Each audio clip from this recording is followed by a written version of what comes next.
10 λόγοι για τους οποίους το φετινό Αμπου-Ντάμπι δεν θα είναι απλώς η αυλαία του πρωταθλήματος. Νούμερο 1.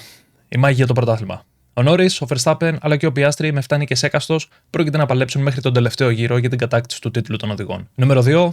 Ο τελευταίος αγώνας του Ground Effect Era. Ο συγκεκριμένος σχεδιασμός επανέλθει το 2022 έπειτα από σχεδόν 40 χρόνια και η αλήθεια είναι πως κανένας δεν είναι στεναχωρημένος που μπορεί να κάνει άλλα τόσο για να το ξαναδούμε. Νούμερο 3. Ο τελευταίος αγώνας με τους τρέχοντες υβριδικούς κινητήρες. Η Φόρμουλα 1 προχωράει σε πιο επιθετικούς υβριδικούς κινητήρες. Κρατώντας τους V6 στο κέντρο τους, μοιράζει την ισχύ όμως 50-50 μεταξύ κινητήρα εσωτερικής καύσης και μπαταρίας. Νούμερο 4. Ο τελευταίος αγώνας με DRS. Ο νέος σχεδιασμός των μονοθεσίων του 2026 καταργεί το DRS. Παρ' όλα αυτά επιτρέπει την περιστροφή και της πίσω αλλά και της μπροστά πτέρυγας για τη μείωση ή αύξηση της αεροδυναμικής αντίστασης κατά τη διάρκεια του αγώνα σε πραγματικό χρόνο. Νούμερο 5. Ο τελευταίος αγώνας της συνεργασίας Honda Red Bull. Ο Ιαπωνικός κολοσσός ολοκληρώνει τη συνεργασία του με τους κόκκινους ταύρους, καθώς θα προχωρήσει σε νέα συνεργασία με την Aston Martin αρχής γενομένης το 2026. Νούμερο 6.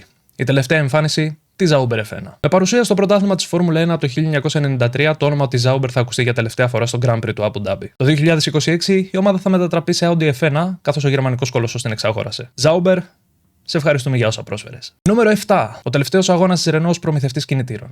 Με παρουσία από το 1977 και έχοντας προμηθεύσει με κινητήρες κολοσσούς όπως η Williams, Benetton, McLaren, Lotus, Red Bull αλλά και την ίδια τη Renault, ο ήχος του κινητήρα της Renault θα ακουστεί για τελευταία φορά στο Abu Dhabi του 2025. Νούμερο 8.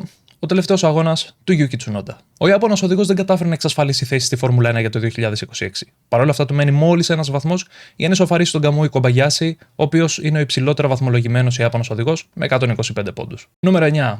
Ο τελευταίος αγώνας με 20 αυτοκίνητα στο grid. Με την είσοδο της Cadillac F1 στο grid το 2026, η επόμενη σεζόν θα βλέπει πλέον 22 αυτοκίνητα στις ενάρξεις της. Και νούμερο 10, η μάχη για τη δεύτερη και την έκτη θέση στο πρωτάθλημα κατασκευαστών. Οι Mercedes και η Red Bull παλεύουν για τη δεύτερη θέση, ενώ οι Racing Bulls, Aston Martin, Haas αλλά και Zauber παλεύουν για την έκτη. Μπορούμε να πούμε λοιπόν πλέον με σιγουριά πως το 2026 θα είναι μια εντελώς φρέσκια χρονιά.